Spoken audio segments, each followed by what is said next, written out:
kağıza, baş yazım yazıldı ağ bir kağıza. Gördüm sıkışmıram daha kuvvetlim, vədəm tamam oldu, geldim cahana.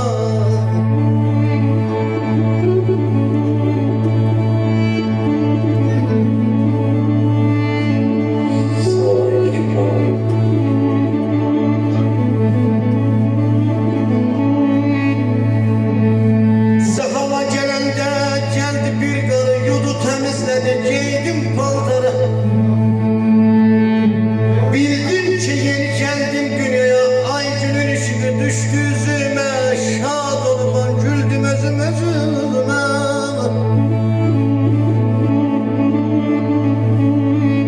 Soğsam ağladım bakıp özüme, hem gece hem gündüz incidi ağlam. Bir yaşımda bir xeylice yeridim, yaşlarımda dörd ayaqlı yeridim.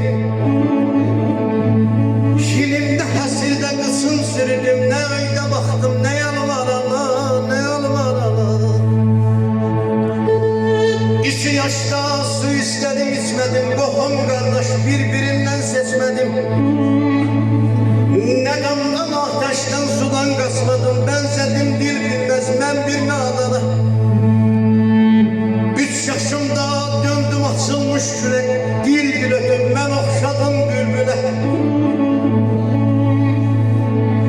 Görenler istedi dindire göre, şirin dilim oxşattılar başına.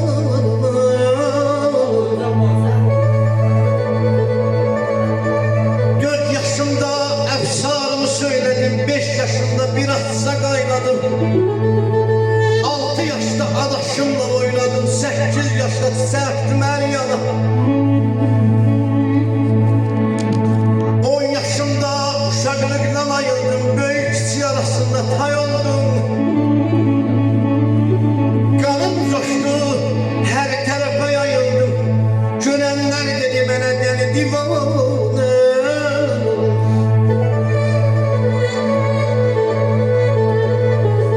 11'inde yedim ağıllı barı, 12'de fehmeyledim hüneri. 13'ünde yitirmedim dinarı, 13'ünde yitirmedim dinarı. Dağıtmam daha gelmez.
Gedem de değdim ayak uyanay.